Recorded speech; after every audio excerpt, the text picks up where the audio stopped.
Hello everybody, welcome to VOA academy. VOA academy की next video में आपका स्वागत है। Very very welcome. तो अगर आप एक न्यू व्यूअर हो तो मैं आपको बता दूं कि हमारी एकेडमी, अगर आप एक 10th क्लास के स्टूडेंट हो तो हमारी एकेडमी आपके 10th क्लास का complete syllabus of every subject, हर एक सब्जेक्ट का पॉसिबल हम लोग ट्राई कर रहे हैं हर एक सब्जेक्ट के लिए। बट हम आपके पूरी 10th क्लास की आपकी सारी प्रिपरेशन यहाँ पर अपनी वीडियोस के माध्यम से करवाना चाह रहे हैं। ठीक है, तो हमारी जो आप ये वीडियो देख रहे हो ये एक साइंस सीरीज का पार्ट है। ठीक है, इस वीडियो के अंदर हम आपको फिजिक्स का चैप्टर जो है वो कवर करवा रहे हैं और हमारा जो पूरी हमारी कोशिश ये रहेगी कि हम आपको 10th क्लास के आपके जितने भी अवेलेबल सब्जेक्ट हैं उन सब की वीडियोस आपको प्रोवाइड करें और आपको एक कंप्लीट एक गाइड मॉड्यूल आपको दे दें, है ना, जहाँ से आप एक वीडियो खोलो और आप जो चैप्टर जो टॉपिक आप कवर करना चाहते हो उसे आप कवर कर पाओ। तो वेलकम टू दिस वीडियो। मैं आपकी साइंस ट्यूटर और मैं आपको करवा रही हूँ फिजिक्स का एक चैप्टर जिसका नाम है लाइट, रिफ्लेक्शन और रिफ्रैक्शन। अगर आप एक न्यू ईयर हो तो आप चैनल की प्लेलिस्ट में जा सकते हो, आप वहाँ जाकर इस जो भी इस टाइप फिजिक्स की या साइंस की जो भी वीडियोज हैं उनको चेक कर सकते हो। तो हमने अपनी अब तक की वीडियोस के अंदर, मतलब इस सीरीज के अंदर, जो रिफ्लेक्शन वाला पार्ट है वो पूरा कर चुके हैं हम। रिफ्रैक्शन का भी हम एक मतलब सब्सटैंशियल पोर्शन हमने कवर कर लिया है, जहाँ पे हमने रिफ्रैक्शन के जो मेन कंसेप्ट्स हैं, उसकी टर्मिनोलॉजी है, उसके लॉज हैं, उनको कवर कर लिया है। तो अगर आप एक न्यू व्यूअर हो तो मैं आपको बता रही हूँ आप जा सकते हो हमारी चैनल की प्लेलिस्ट पर। आपको सभी वीडियोस एक सीक्वेंस में मिल जाएगी जहाँ पे आपको हर एक जो चैप्टर है उसको कवर करवाया हुआ है। एंड आई होप आपको सब कुछ अच्छे से समझ आ रहा हो। अगर आपको कोई भी डाउट आता है, अगर आप पहले से भी एक व्यूअर हो और कॉन्टिन्यूसली हमारी वीडियोस को देख रहे हो, तो अगर आपको कोई भी डाउट आता है तो आप कमेंट कर सकते हो। हम आपके हर एक पॉसिबल जो डाउट है उसको क्लियर करने की कोशिश करेंगे।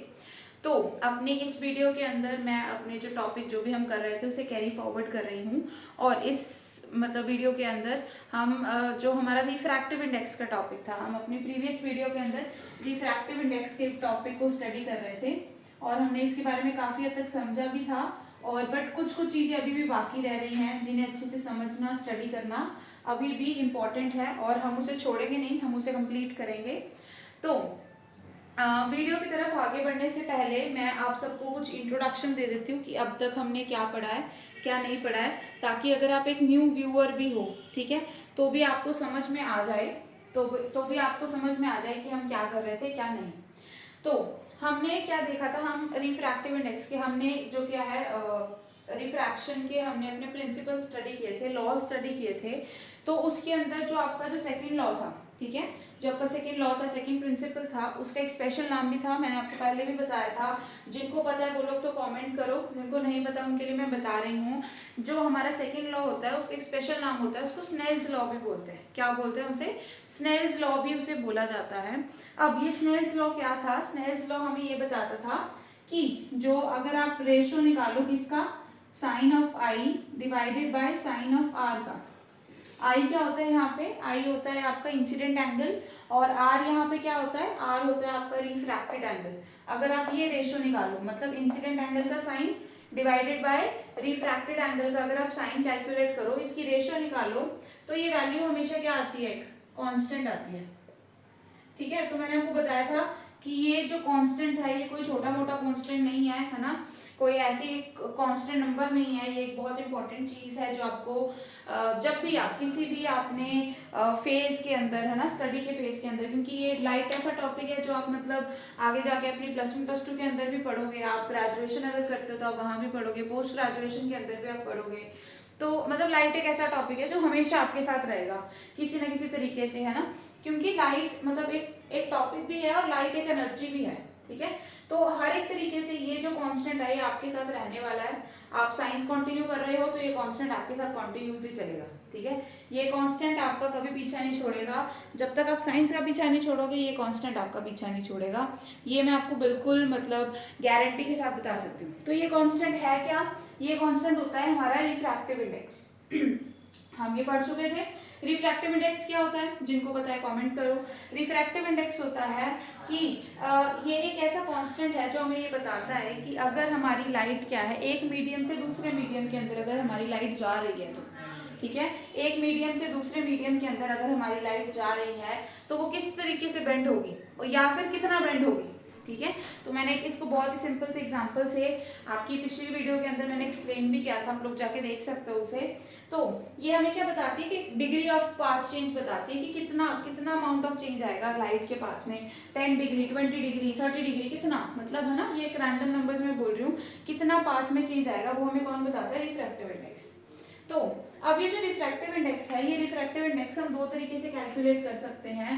जो सबसे पहला होता है उसे तो हम बोलते हैं रिलेटिव रिफ्रैक्टिव इंडेक्स,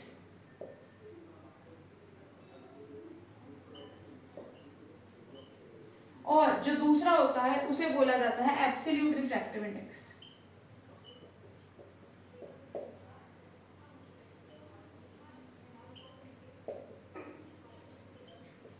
जो दूसरा होता है उसे क्या बोला जाता है, एब्सोल्यूट रिफ्रैक्टिव इंडेक्स। अब ये दोनों ही बहुत इंपॉर्टेंट हैं। तो रिलेटिव के बारे में तो हमने अपनी पिछली वीडियो के अंदर किया ही था। रिलेटिव रिफ्रैक्टिव इंडेक्स क्या होता है, रिलेटिव, जहां पे भी आपको वर्ड आ जाए रिलेटिव, रिलेटिव का मतलब होता है एक ऐसी चीज जो हम किसी के पिछले के संबंध में कर रहे हो, है ना, संबंध इन द सेंस मतलब पिछले के विद रिस्पेक्ट टू, एक पर्टिकुलर चीज के विद रिस्पेक्ट टू जब भी हम कोई काम करते हैं तो उसे क्या बोला जाता है, उसे बोला जाता है रिलेटिव। ओके तो अब रिलेटिव रिफ्रैक्टिव इंडेक्स क्या होता है, एक बहुत ही सिंपल सी चीज है, कुछ हार्ड एंड फास्ट नहीं है। रिलेटिव रिफ्रैक्टिव इंडेक्स होता है जब हम एक मीडियम की स्पीड, एक मीडियम के अंदर लाइट की स्पीड को कंपेयर करें किसी दूसरे मीडियम में लाइट की स्पीड से, ठीक है। इसमें हम क्या करते हैं, एक मीडियम के अंदर जो लाइट की स्पीड है उसे कंपेयर किया जाता है दूसरे मीडियम के अंदर लाइट की स्पीड से। तो रिलेटिव रिफ्रैक्टिव इंडेक्स क्या होगा, इसको अगर मैं अगर डेफिनेशन के हिसाब से, फॉर्मूला के हिसाब से अगर आपको बताऊं तो relative refractive index of medium 2 with respect to medium 1, ये किसके बराबर होगा, ये होगा speed of light in medium 1 divided by speed of light in medium 2।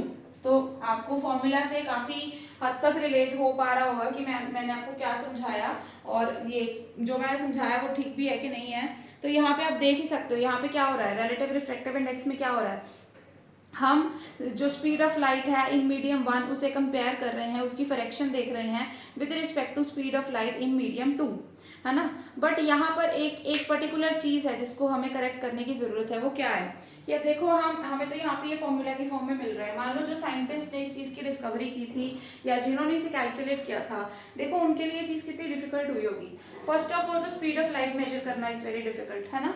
Then अब अगर आपको क्या है, कहीं पे भी अगर आप कोई भी दो सेट ऑफ मीडियम ले लो, है ना, अब रिफ्रैक्शन तो कहीं पे भी हो सकती है, जैसे मैंने आपको बताया रिफ्रैक्शन एयर से वाटर में जाते वक्त हो सकती है, एयर से ऑयल में जाते वक्त हो सकती है, एयर से पेट्रोल के अंदर जाते हो सकती है, वाटर से ऑयल में जाते हुए हो सकती है, वाटर से पेट्रोल के अंदर जाते हुए हो सकती है, वाटर से केरोसिन के अंदर जाते हुए हो सकती है। तो मतलब किसी भी सेंस में मीडियम तो कुछ भी हो सकता है ना। एक पर्टिकुलर आप दो कलेक्शन ऑफ गैसेस ले लो अलग अलग, एक तरफ हाइड्रोजन ले लो, एक तरफ आप ऑक्सीजन ले लो, वो भी क्या बनाएंगे, वो भी डिफरेंट मीडियम्स बना लेंगे ना, क्योंकि क्या है जो एयर मतलब जो डिफरेंट गैसेस हैं, डिफरेंट गैसेस का भी क्या होता है, डिफरेंट मास होता है, डिफरेंट डेंसिटी होती है उनकी। तो और वैसे भी और मतलब जो अब आप ये एयर देख रहे हो ना जो आपको सराउंड कर रही है, तो मतलब मैं आपको क्या बता रही थी कि अगर जैसे आप अब जो ये एयर भी आप सराउंड कर रहे हो, ये एयर जो आप सराउंड कर रहे हो, क्या ये एक ही मीडियम है, नहीं, ये एक मीडियम भी नहीं है। जैसे जैसे आप एयर आप हाइट में ऊपर जाते जाओगे, मतलब जैसे मान लो पहाड़ चढ़ते जाओगे, तो आपको ऐसा नहीं लगता सांस लेने में थोड़ी तकलीफ होती है ना, ये तो सबने सुना ही होगा, सांस लेने में तकलीफ होती है जब भी हम किसी हाईयर माउंटेन के ऊपर जाते हैं, है ना। स्पेशली जैसे अगर केदारनाथ वगैरह हम जाते हैं तो वहाँ पर जनरली देखा जाता है कि इंसान को मतलब ही इज फिट और नॉट, है ना, कि वो ऊपर जाकर सांस लेने में उसे कोई तकलीफ तो नहीं आ जाएगी ना। ये सब कुछ क्यों होता है, क्योंकि जैसे वहाँ पे ऊपर जाकर क्या हो जाती है, डेंसिटी में कमी आ जाती है।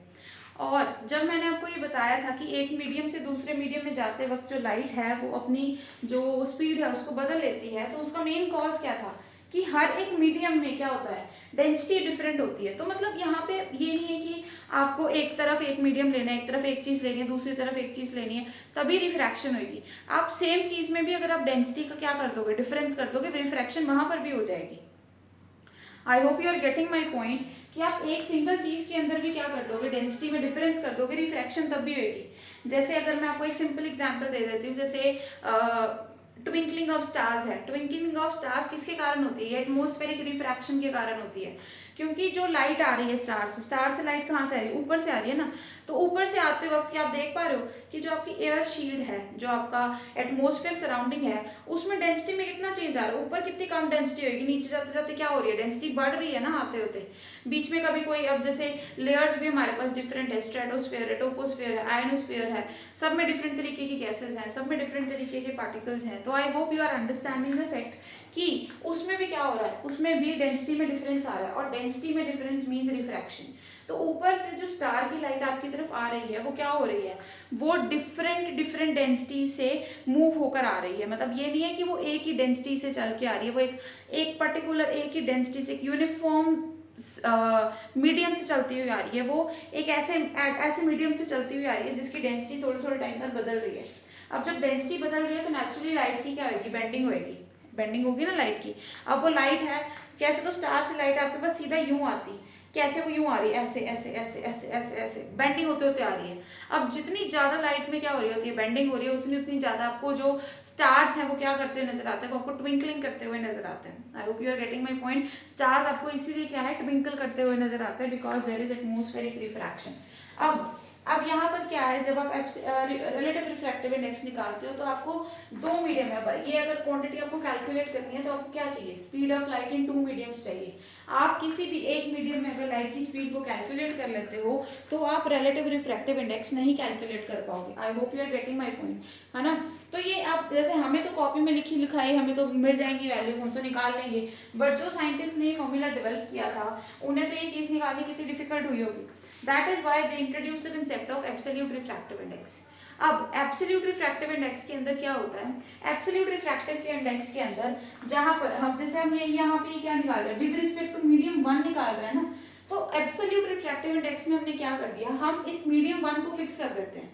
क्या कर देते हैं, हम इस मीडियम 1 को क्या कर देते हैं, फिक्स कर देते हैं। और उस मीडियम 1 को हमने क्या फिक्स किया है, विद रिस्पेक्ट टू किसके निकाल लेते हैं, हम हमेशा वैक्यूम की निकालते हैं या फिर आप एयर भी बोल सकते हो, ठीक है। अब ये देखो यहाँ पर हमने क्या किया, यहाँ पर हमने बहुत एक सिंपल सी चीज की है, जहां पर हमेशा क्या कर रहे थे हम, जो मीडियम 1 मीडियम 2 दोनों ही बदलते जा रहे थे, यहाँ पर हम क्या है, हमने एक बहुत सिंपल सी चीज कर दी, हमने एक मीडियम फिक्स कर दिया। भाई हम एक को क्या बना देते हैं, किंग बना देते हैं कि आप सबसे बड़े हो, आप 1 हो, ठीक है, नंबर 1 हो आप। हम बाकी सबको आपके हिसाब से कंपेयर करेंगे, ठीक है।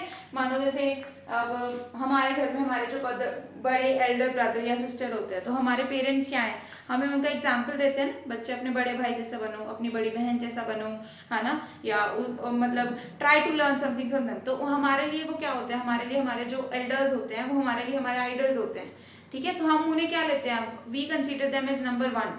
वैसे ही यहाँ पर भी हम क्या करते हैं, नंबर 1 किसको कंसीडर कर लेते हैं, एयर या वैक्यूम।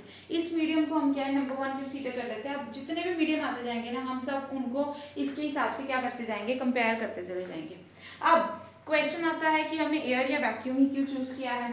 तो मैं चाहती हूँ ये आप खुद गैस करो, आप थोड़ा सोचो इसके बारे में कि हमने यहाँ पर एयर वैक्यूम ही क्यों लिया, कोई और मीडियम क्यों नहीं लिया, हमने किसी और मीडियम को अपने लिए जो किंग है वो क्यों नहीं बनाया, वाई ओनली एयर और वैक्यूम। बहुत ही सिंपल सा आंसर है रजय, ज़्यादा सोचने की ज़रूरत ही नहीं है। हमने अपनी वीडियोस के अंदर पहले ही सब पढ़ा हुआ है कि जो लाइट की स्पीड होती है वो कहाँ पर मैक्सिमम होती है, वो मैक्सिमम होती है वैक्यूम और एयर के अंदर। तो जो चीज़ मैक्सिमम है, जिसने सबसे ज़्यादा अचीव किया है, उसे क्या रखो, किंग बना दो। तो इसलिए यहाँ पे हम ये फिक्स कर देते हैं। तो एब्सोल्यूट रिफ्रैक्टिव इंडेक्स का फॉर्मूला क्या होगा, बिल्कुल इसकी जैसे सिमिलर, मीडियम 1 की जगह आपने क्या लिख देना है, मीडियम 1 की जगह आप क्या लिख दोगे, वैक्यूम। तो ये होगा speed of light in vacuum divided by speed of light in medium, मैंने मीडिया क्यों लिखा, बिकॉज अब देखो ये एब्सोल्यूट रिफ्रैक्टिव इंडेक्स तो आप किसी एक पर्टिकुलर मीडियम का ही निकाल रहे होगे, है ना। तो जिस भी मीडियम का आप निकाल रहे हो, बिकॉज यहाँ पे आएगा absolute refractive index of media with respect to air और वैक्यूम। तो जहाँ मैंने मीडियम 1 की जगह क्या कर दिया है, मैंने वैक्यूम लिख दिया है, और मीडियम 2 की जगह पे मैंने अपना एक पर्टिकुलर मीडियम बिठा दिया है जिसका मैं एब्सोल्यूट रिफ्रैक्टिव इंडेक्स कैलकुलेट कर रही हूँ। तो ये होती है एक सिंपल क्वांटिटी।